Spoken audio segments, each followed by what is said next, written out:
para ouvirmos a tua voz. Senhor, tu conheces a necessidade que cada um traz, as marcas, as lutas que carregam e as preocupações e ansiedades para uma próxima semana ou para um tempo mais distante. Mas tudo isso nós queremos lançar diante do altar e pedir para que através da palavra, porque o Senhor fala conosco através da Bíblia, o Senhor venha trazer um rema, uma direção para cada um de nós, Senhor. No nome de Jesus Cristo, dá-nos um coração sensível para te ouvir nessa hora. Amém. Boa noite, irmãos, paz do Senhor. Você pode tomar o teu assento.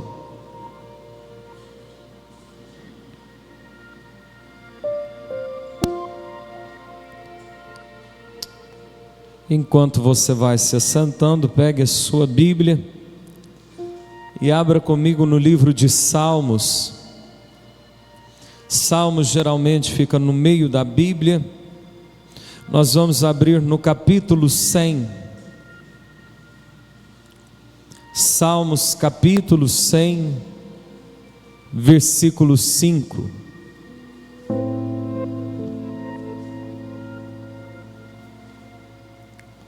Livro de Salmos, capítulo 100, versículo 5.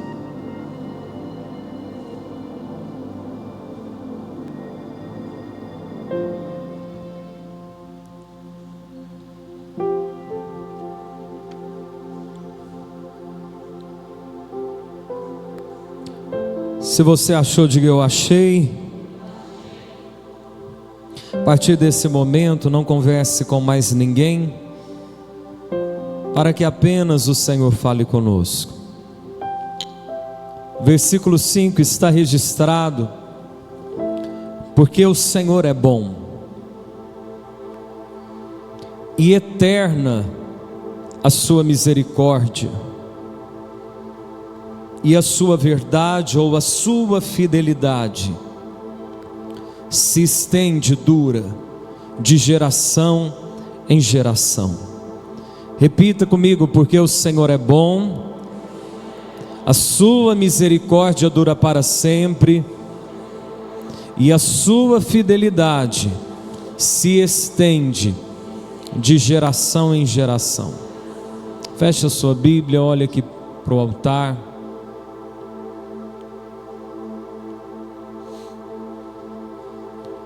Salomão, o homem mais sábio que já houve na terra,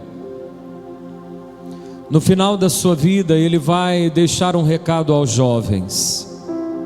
Quem aqui é jovem? Até os 35 anos, levanta a mão aí. Tô brincando. Salomão escreve aos jovens dizendo assim: lembra-te do teu Criador nos dias da tua mocidade, antes que venham os maus dias e cheguem os anos dos quais dirás: eu não tenho mais neles prazer. Ele está dizendo ao jovem: lembra, sirva a Deus enquanto você é novo, enquanto você tem força. E isso não está dizendo a uma faixa etária, está dizendo enquanto há força, sirva a Deus, porque chega um tempo que os dias são maus e anos de quais as pessoas não têm neles mais prazer. O apóstolo Paulo, preso, escreve aos Éfesos, no capítulo 6, no versículo 13, dizendo: tomai toda a armadura de Deus, para que possais existir no dia mau. Repita comigo: existem dias maus. Ele chega sem avisar, ele vem quando você menos espera, e são tempos que pegam de surpresa. O apóstolo Paulo, escrevendo a Timóteo, diz assim: sabe porém isto, Timóteo, que nos últimos tempos virão dias difíceis, Dias, em outras traduções, trabalhosos. São dias que a gente não está preparado. São momentos que ninguém gostaria de enfrentar, mas a Bíblia diz que isso virá. E se você estiver num deles, fique muito atento. Se você saiu, fique atento. Ou quem sabe você ainda vai passar, e é preciso que você permita que a palavra de Deus fale com você. Quando os dias maus, e apesar de dizer dias maus, ninguém sabe quanto tempo eles duram. Em Eclesiastes 3 vai dizer que há tempos de rir e tempos de chorar, tempos de prantear e de saltar de alegria. Então, apesar da Bíblia dizer, e eu quero ministrar sobre isso, como superar os dias maus, é preciso que você compreenda que dias maus podem ser muito mais do que dias. Podem ser ciclos, podem ser semanas e passar meses de uma enfermidade, de uma dificuldade financeira, de um vício, de um problema que vem e tira o teu chão. Independente de quanto tempo dure, eu e você teremos neles duas escolhas. Quantas? Duas. Ou nós nos afastamos de Deus e começamos a olhar Deus de acordo com os problemas, ou nós nos aproximamos de Deus e começamos a olhar os problemas de acordo com os óculos de Deus. Eu e você temos duas escolhas, faço questão de repetir: aproximar ou afastar de Deus. Quando nos afastamos, nós começamos a ver Deus do jeito, com óculos do problema. Quando nós nos aproximamos de Deus, nós começamos a ver o problema de acordo com óculos, com a palavra de Deus. Homens que se aproximaram de Deus, que nos instruíram a aproximar de Deus, e que diante das mais terríveis tribulações colocaram óculos de Deus, colocaram a palavra de Deus para analisar a situação. Jesus, ele diz: neste mundo passais por aflições, mas tende bom ânimo, eu venci o mundo. O apóstolo Paulo vai escrever aos 2 Coríntios capítulo 4, versículo 17: não atentando, não parando para prestar atenção, não deixando a cabeça ficar preocupada pensando nisso, não botando os olhos e olhando, não atentando nós nas coisas que se veem, porque as coisas que se veem passam, mas atentando nós nas coisas que não se veem, porque as coisas que não se veem, as promessas de Deus, elas são eternas. Capítulo 5 de 2 Coríntios, versículo 7, Paulo diz que fez uma escolha: andamos por fé e não por vista. Ele está dizendo, apesar dos problemas, e é um homem que sabia o que era problema. 3 vezes naufrágio, ficou um dia inteiro boiando sem saber se ia conseguir sair com vida do mar. Várias chibatadas, muitas vezes apedrejado e saindo como semi-morto, picado por serpentes. Ele fez uma escolha de olhar o problema de acordo com os óculos de Deus, e diz: andamos por fé. Nós guiamos a nossa vida pela palavra, nós andamos por aquilo que nós cremos, e não por isso que nós estamos vendo, porque o que se vê passa, e a maior prova disso é os testemunhos que você tem para contar. Olha, daqui 10 anos, faz uma retrospectiva de 10 anos para trás, quantos problemas você passou e achou que não ia superar, e olha você aí. O que nós vemos passa, mas as promessas de Deus, elas permanecem firmes. O apóstolo Pedro vai escrever na sua primeira epístola, capítulo 5, versículo 9: resistam, irmãos, firmes na fé, certos de que sofrimentos, em outras traduções, certos de que aflições semelhantes às vossas estão se cumprindo na vossa irmandade espalhada sobre a terra. Não é só você que está passando por isso. Ainda que você não conta para ninguém, você pensa assim: meu Deus, só eu que estou passando por isso. Se eu contar para alguém, ninguém vai entender. A Bíblia diz: tem um tibum de gente passando por isso. Resista em fé. Olha para quem está do seu lado e pergunta: como você tem lido as tribulações? Será que nós estamos vendo Deus com óculos do problema? Porque quem bota o óculos do problema vai dizer assim: ah, Deus não é bom. Porque se Deus fosse bom, não deixaria tantas coisas ruins acontecerem assim, não é mesmo? Está olhando Deus com óculos do problema. Deus ele não me ama, porque se ele me amasse, ele não deixava isso acontecer comigo. Está olhando Deus com óculos do problema. Eu acho que Deus não me ouve. Se ele me ouvisse, ele já teria feito algo. Só que todo mundo que mede Deus pelo problema acaba naufragando. E a Bíblia nos convida a não olhar Deus, mas olhar o problema com a ótica de Deus. E o salmista vem nos dizer como é a ótica de Deus. Ele diz: o Senhor é bom. Repita comigo: Deus é bom.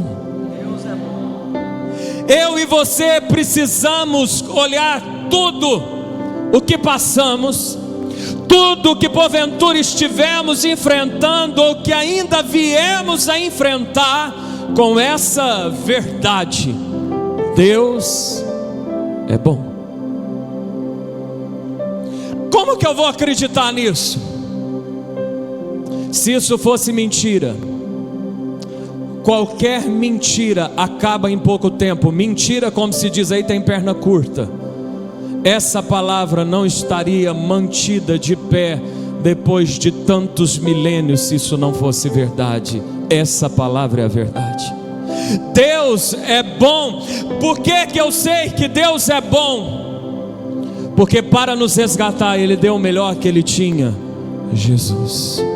Jesus, ao ensinar sobre a oração, Ele faz uma comparação entre nós quando amamos alguém e Deus quando ama alguém. Ele diz assim: se vocês que têm uma natureza má conseguem dar boas coisas aos filhos de vocês, quanto mais o vosso Pai não dará coisas boas aos que lhe seguem.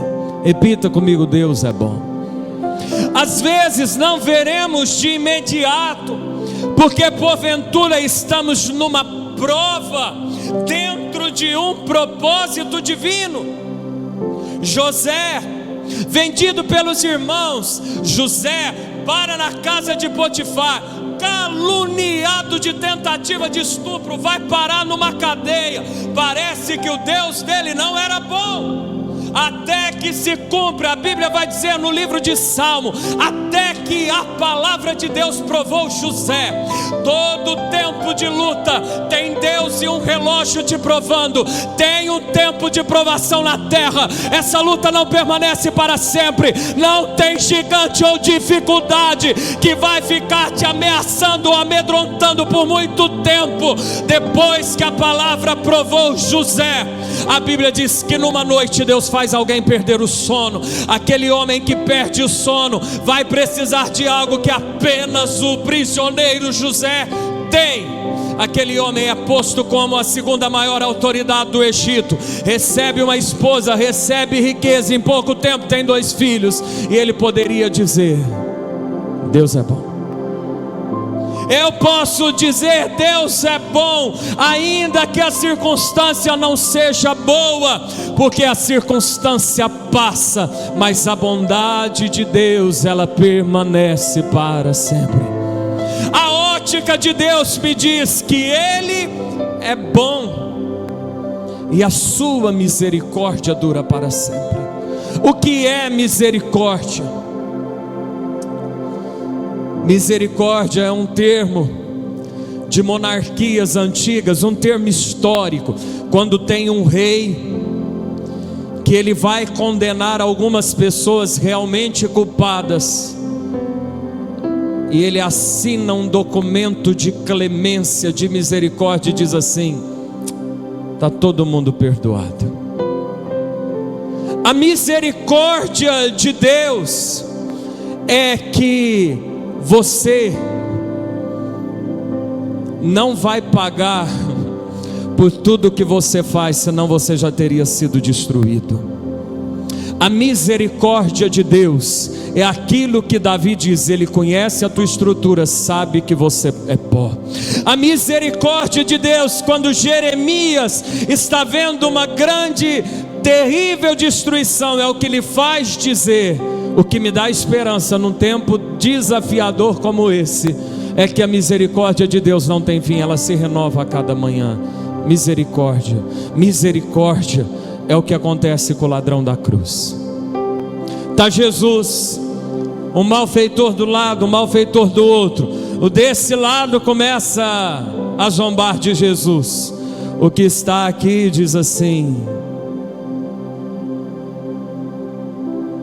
deixa eu entrar no seu paraíso, me salva. Estava condenado, a cruz era instrumento de condenação. Talvez fez burrada a vida inteira, mas naquela hora Jesus está inaugurando o paraíso na época da graça. Não é com o homem da igreja, é com o malfeitor da cruz. A misericórdia de Deus é o que me faz entender que, ainda que eu tenha feito muitas coisas erradas, Deus ainda pode escrever uma nova história na minha vida.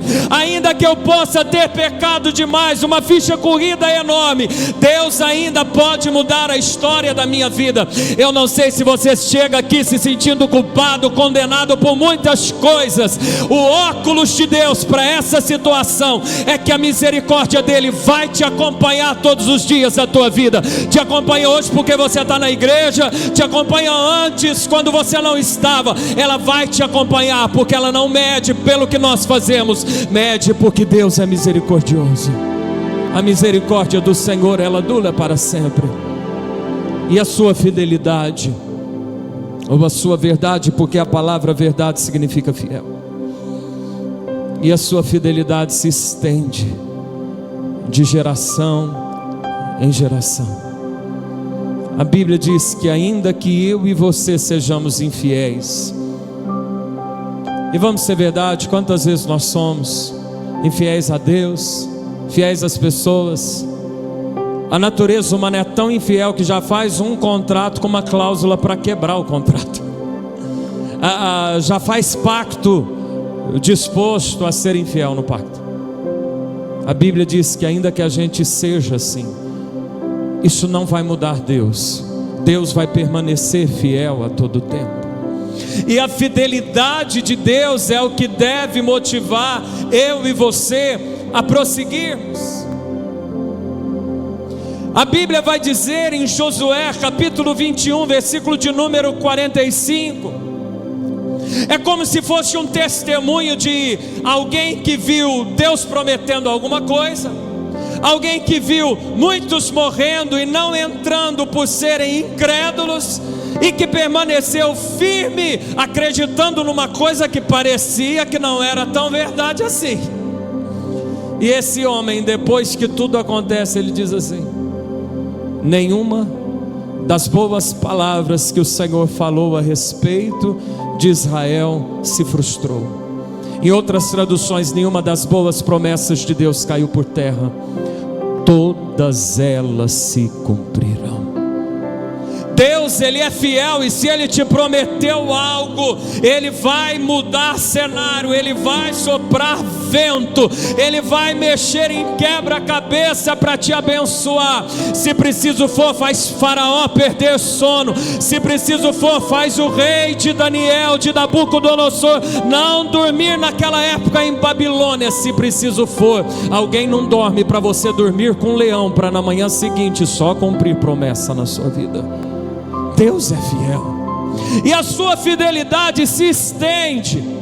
É como se alguém puxasse um pano e passasse esse pano. É como se Abraão pegasse a fidelidade de Deus e esticasse para Isaac, Isaac pegasse a fidelidade de Deus, esticasse para Jacó, e Jacó pegasse a fidelidade de Deus, esticasse para José. E a Bíblia vai dizer em Deuteronômio 20 que essa fidelidade vai se esticar até 1000 gerações daqueles que temem e amam o Senhor. Vale a pena buscar a Deus, vale a pena ser fiel, vale a pena perseverar, porque Ele cumprirá tudo o que nos prometeu.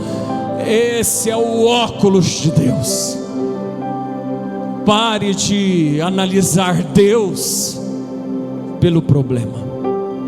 Comece a julgar os seus problemas com a verdade de Deus. Como eu disse, dias maus talvez vão ser tempos maiores do que dias. Enquanto isso, o que nós vamos fazer? Irmãos, eu não posso aqui te enganar, senão eu teria seguido carreira política. Escuta bem o que eu vou te dizer. Tem luta que passa em semana, tem luta que passa em meses, tem lutas que vão perdurar anos. Não se apavore, não se apavore. Mas eu vim na igreja hoje, decidi nesse mesmo mês, recebi meu salário, decidi ser dizimista, atendi o convite e fui ser batizado. Mas parece que o problema não passou. Por favor, me entenda. A Bíblia não dá prazo rápido para que as coisas passem. Pode durar algum tempo, e o meu propósito aqui como ministro de Deus é te preparar para superar esse tempo. Não basta a gente ficar de braços cruzados. Quantos fizeram a escolha de se afastar? Eu não vou mais à igreja, não, vou ficar em casa, porque olha, e isso não passa, isso não adianta. E nós precisamos entender que fazer birra, biquinho com Deus também não faz nada passar. Como que a gente supera os dias maus? E eu queria compartilhar 3 coisas com vocês. Abra sua Bíblia comigo em 1 Tessalonicenses.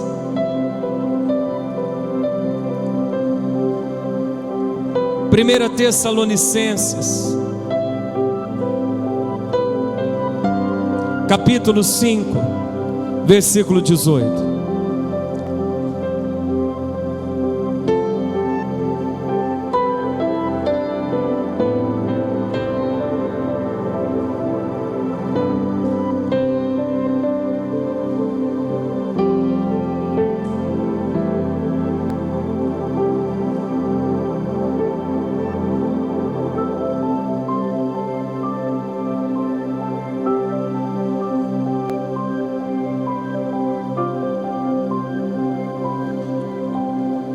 Primeira Tessalonicenses, capítulo 5, versículo 18. Se você abriu, olha ao seu lado, auxilie o teu irmão. 1 Tessalonicenses 5, 18. Pode abrir a Bíblia, eu te espero. Pastor, vou olhar aí no televisor. Não, pega uma Bíblia, vamos aprender a mexer na palavra de Deus. 1 Tessalonicenses 5, 18. Se você encontrou, dê um glória a Deus bem forte. Em tudo dai graças, porque esta é a vontade de Deus em Cristo Jesus para convosco. Amém? Se você quer vencer os dias maus, se você quer que essa prova acelere, tem um salmo muito usado em campanhas de oração, justamente nas madrugadas, quando alguém está diante de uma aflição, que é o Salmo 70, e ele está incluído num trecho do Salmo 40, que o salmista diz: apressa-te, ó Senhor, em me livrar. Como apressar o socorro de Deus, como apressar a chegada de um novo tempo, como apressar o término dos tempos maus. Dê graças a Deus, dê graças.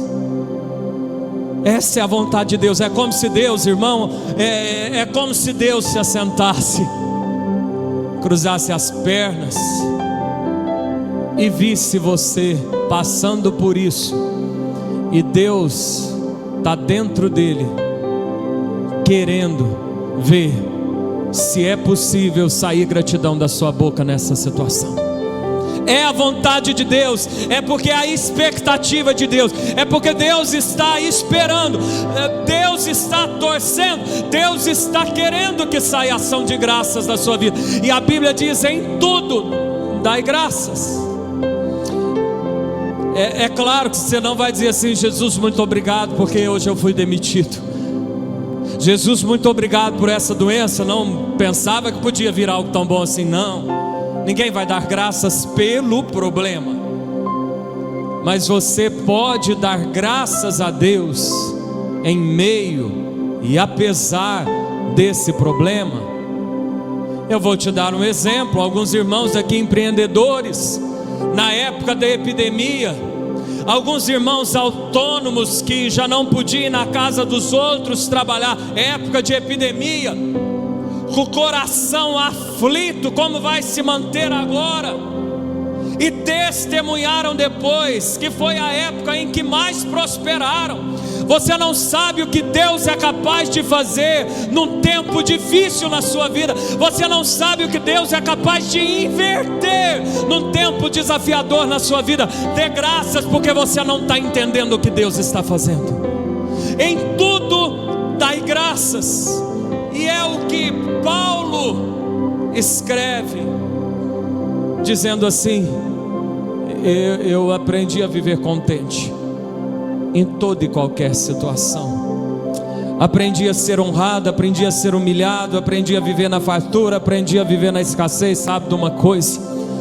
Eu aprendi que eu posso todas as coisas naquele que me fortalece. Porque em outro já teria destruído, mas o seu maior testemunho é que você está de pé resistindo. Isso é sinal que tem uma graça sobrenatural te segurando. Dê graças. Jonas está dentro da barriga do peixe, sem saber se o peixe vai decompor o seu corpo ou não, sem saber se Deus vai ter misericórdia dele ou não, porque ele desobedeceu a convocação divina. Jonas começa a dar graças a Deus, e ele começa a dar uma ação de graças profética. Meu Deus, muito obrigado porque o Senhor me ouve. Senhor, graças porque eu ainda vou entrar no templo e oferecer sacrifício. Deus não tinha falado nada para ele que isso ia acontecer, mas a gratidão parece que mexe com o coração de Deus, porque Deus está esperando isso de nós. A gente tem o costume de agradecer só quando coisas boas acontecem, mas quem sabe a oferta que Deus está esperando de você é uma gratidão quando tudo está saindo do seu controle.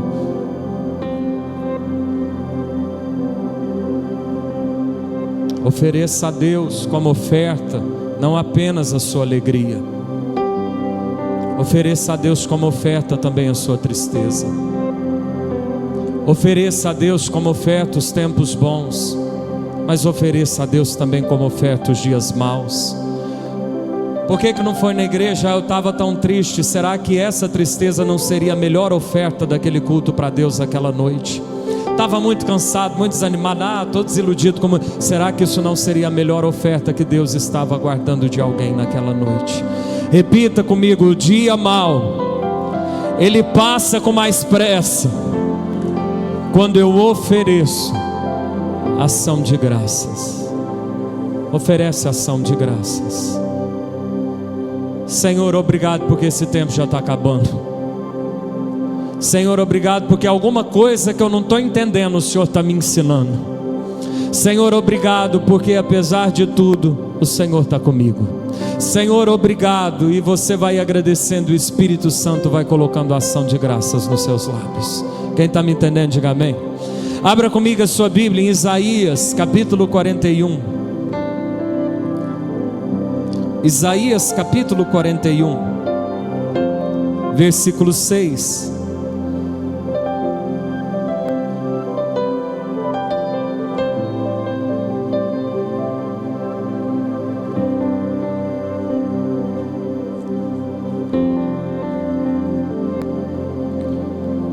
Isaías capítulo 41, versículo 6.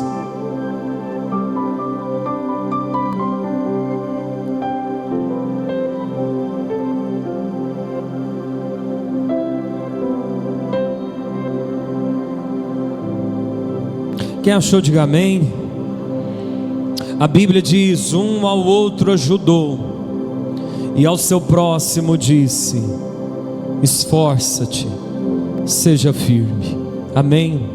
Irmãos, a Bíblia vai contar uma das orações mais opressas que houve, que é quando Jesus foi orar no Getsêmani. A gente tem costume que oração alivia, sim ou não?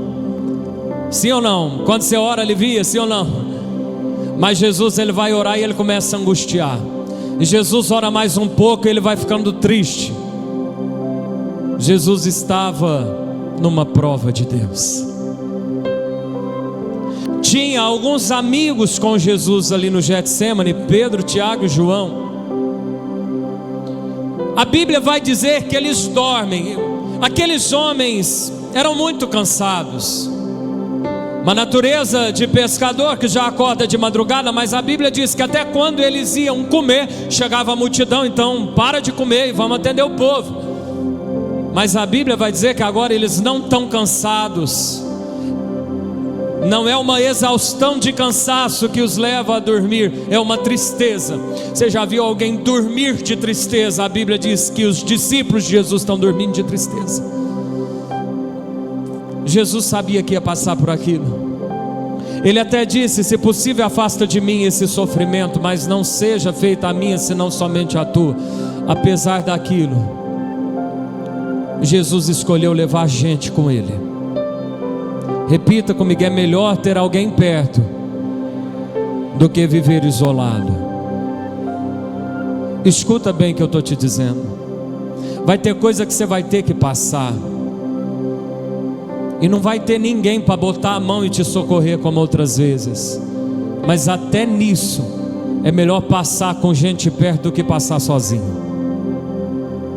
A Bíblia vai dizer que Davi está fugindo das ameaças mortais de Saul.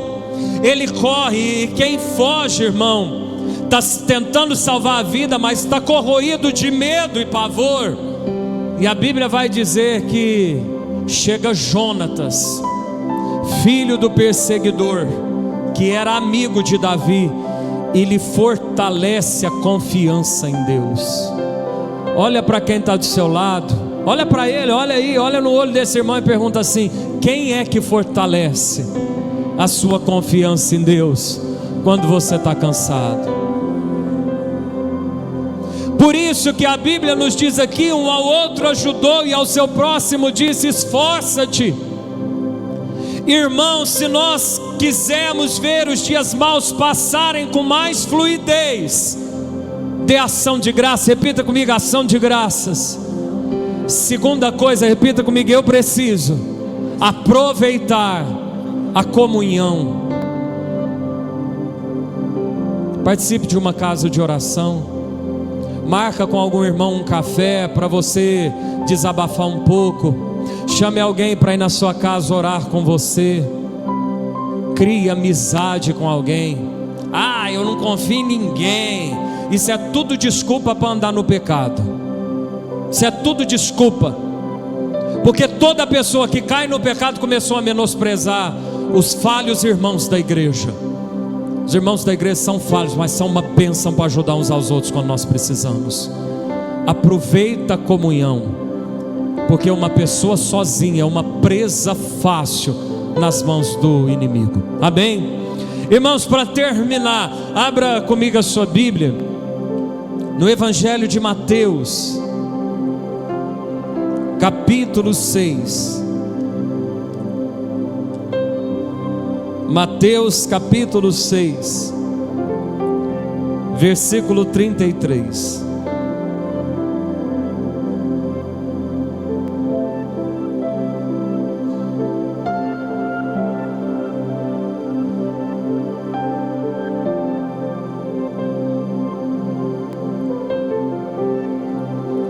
Mateus capítulo 6, versículo 33.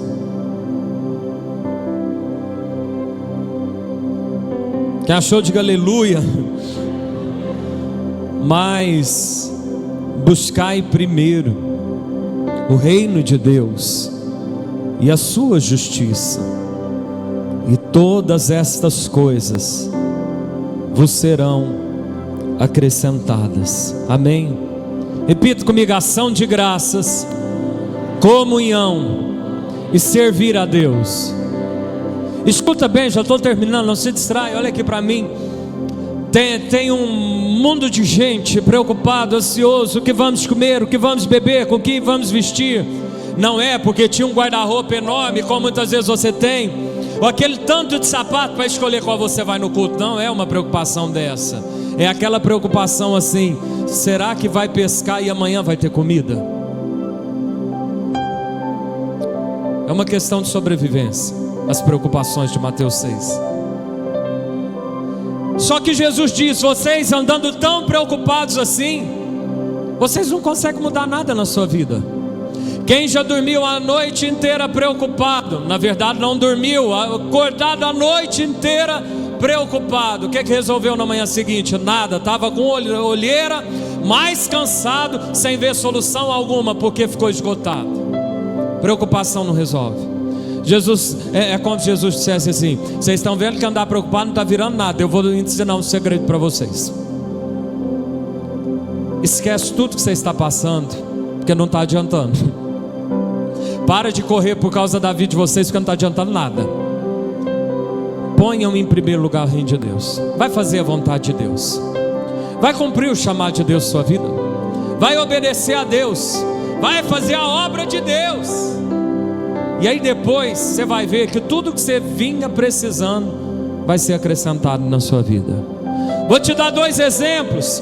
A Bíblia diz que Jó perde tudo, passa uma terrível provação, fica um tempão questionando a Deus. Quando Deus aparece, porque Deus sempre aparece, Deus não responde nada, Deus faz mais um turbilhão de perguntas para Jó, fica um monte de gente sem responder ninguém. E aí Jó, ele vai servir a Deus. Jó ainda está com o corpo cheio de chagas. Jó não tinha mais nenhum filho porque enterrou 10. Jó não tem mais nenhum animal porque Deus não restituiu nada. Só que mesmo daquela forma Jó vai servir a Deus, orando, intercedendo por aqueles que vieram lá do inferno, na verdade, para tentar mexer nas feridas dele.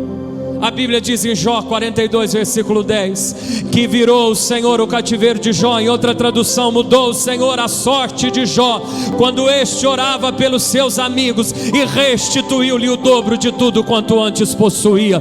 Não tem nada melhor do que servir a Deus. Isso acelera a passagem dos dias maus. Isso vira a história de Deus na sua vida. Tem um homem na cadeia, José, um homem que por causa de sonho foi parar lá. Chega 2 pessoas que na manhã seguinte está perturbado, e José ainda tem compaixão de ver que eles não estavam bem, e pergunta: o que aconteceu? Nós tivemos um sonho muito terrível essa noite. Eu imagino ele naquela misericórdia, é por causa de sonho que eu vim parar nesse lugar. Ele disse: me conta o sonho, porque eu conheço um Deus que interpreta sonho. ele foi servir 2 homens na cadeia. Podia estar amargurado, mas foi pôr o reino de Deus em primeiro lugar. Mal sabia que estava em contagem de tempo daqueles anos todos. Espera aí mais alguns, que Deus está para te tirar dessa situação. Vai servindo a Deus que o dia mal vai passando, vai levando a preciosa semente que o dia mal vai passando, vai se cercando de irmãos, vai para uma casa de oração, vai para o estudo bíblico, vai para o evangelismo, venha para as intercessões, tenha gente na sua casa, vai para a casa de alguém, chame alguém para fazer uma campanha de oração, que você não vive isolado, porque isso vai fazer o dia mal passando. E quando você vê, tem uma convocação de Deus, como está em Zacarias 9, versículo 12: voltai à fortaleza, ó presos da esperança, porque hoje vos anuncio que tudo vos restituirei em dobro. Quem sabe esse dia está muito perto de chegar na sua vida, quem sabe pode ser amanhã. Eu só não posso cravar o dia que vai ser, mas eu posso te dizer que se você começar a agradecer a Deus nessa situação, deleitar-se na comunhão com os irmãos e começar a servir a Deus, esquecendo um pouco da sua vida, porque não está adiantando viver tão preocupado assim, você vai ver o Senhor te surpreender e fazer infinitamente mais do que você tem pedido ou pensado. Vamos ficar de pé no nome de Jesus.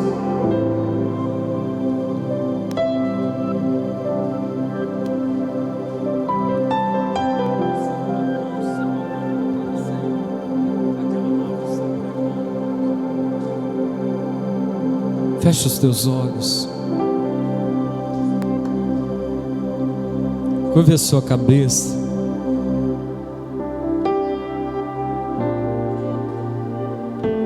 Eu vou pedir para apagar as luzes, e você vai esquecer por um breve momento quem está do seu lado agora. Imagine que está apenas você e Deus nesse lugar. E nós vamos fazer o que acabamos de ouvir. Nós vamos começar a mover a ação de graças. Paulo começou a mover a ação de graças pela fartura. Paulo começou a mover a ação de graças quando não tinha fartura. Ele entendia que Deus estava ensinando algo. Deus não perdeu o controle da sua vida. Deus está te ensinando algo. Você pode começar agora a levantar as mãos e agradecer a Deus. Agradece a Deus porque não está te faltando comida. Agradece a Deus porque Ele te segurou.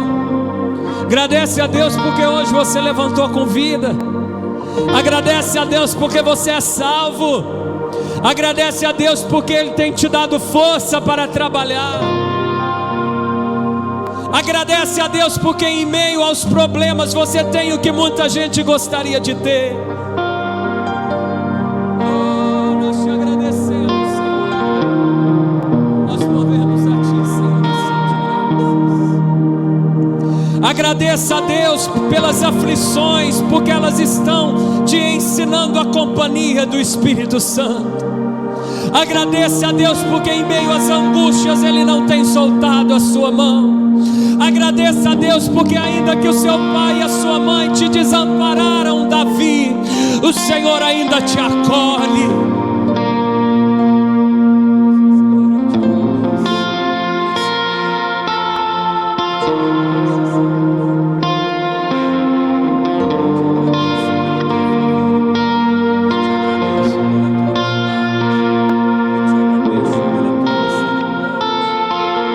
Comece a agradecer porque Deus já está mandando um novo tempo por aí. Oh, já ouça o som de que as muralhas vão cair. Comece a agradecer porque se ouve pela fé um vento chegando e o mar vermelho vai abrir. Comece a agradecer porque Deus, aquele que tem o controle do tempo, está movendo eras e estações para te abençoar.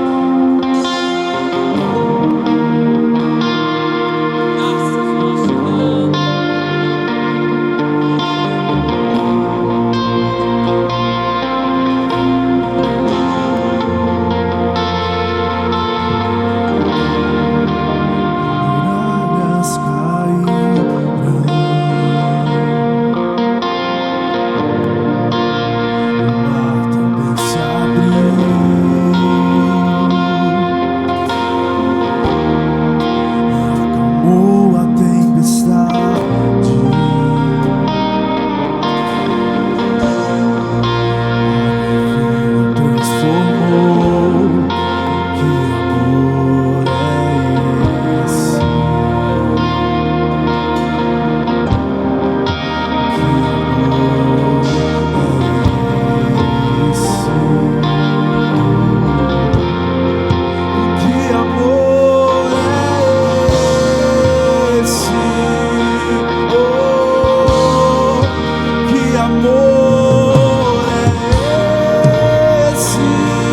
Levante bem alto as suas mãos e declare: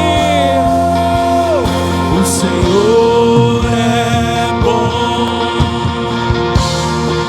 seu amor dura para sempre, seu amor dura para sempre. O Senhor é bom.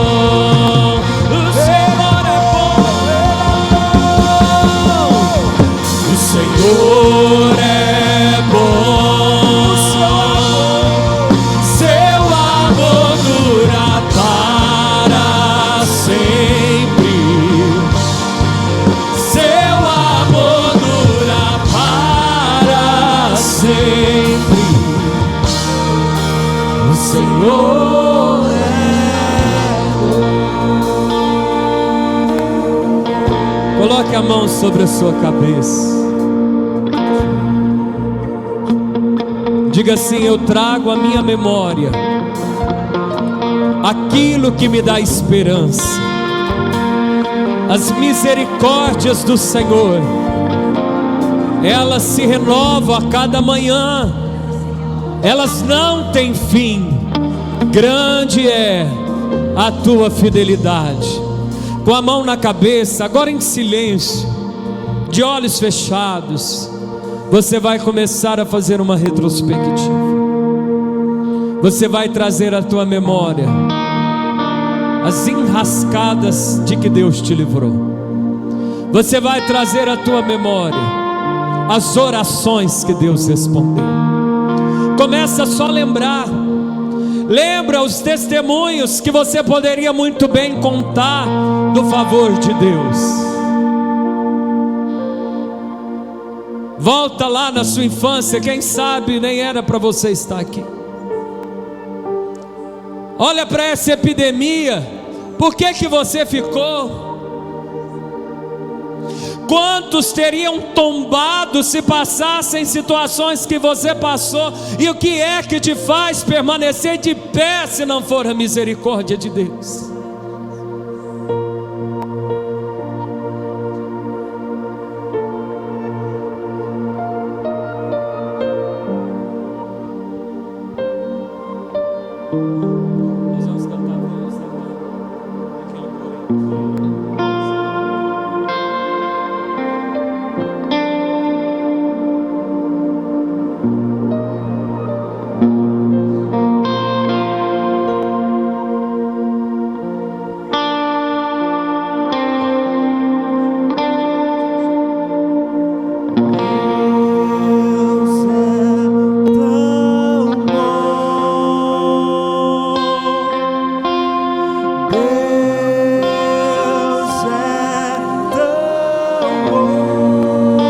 Diga que Ele é bom. Deus é tão bom, é tão bom para mim.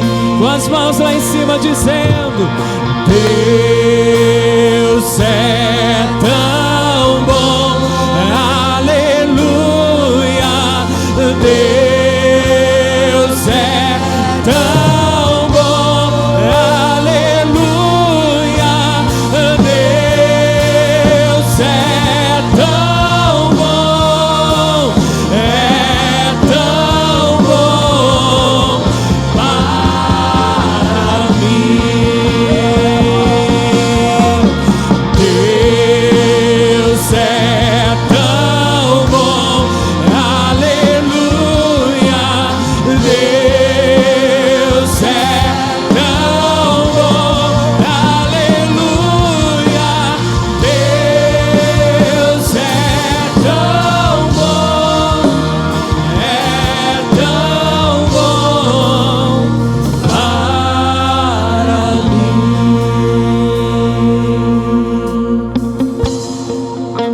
Nós vamos esticar nessa hora a fidelidade de Deus.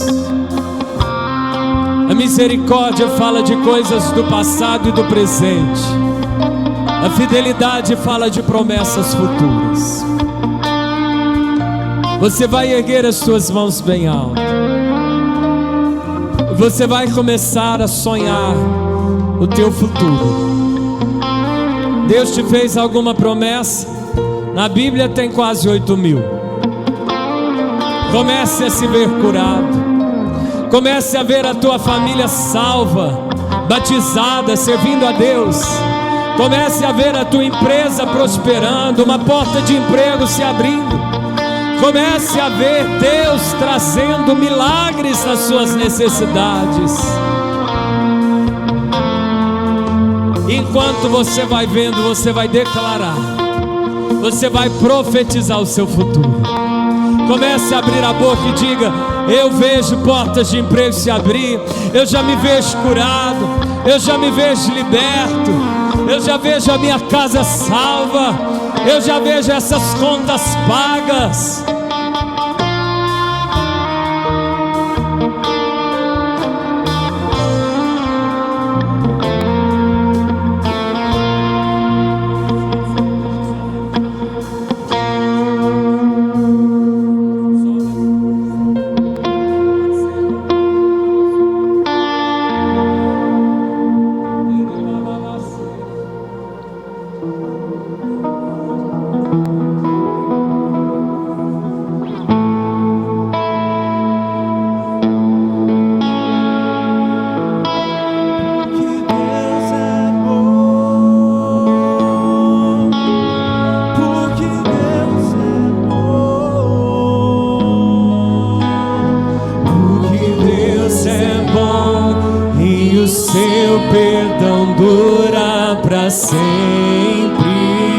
Levante as suas mãos e diga: porque Deus é bom,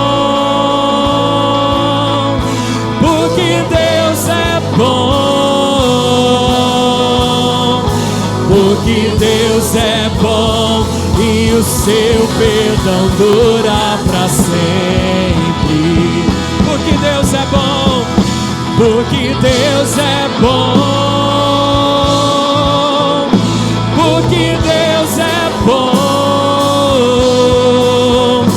Porque Deus é bom e o seu amor dura para sempre. Porque Deus é bom, porque Deus é bom, porque Deus é bom e o seu amor dura para sempre.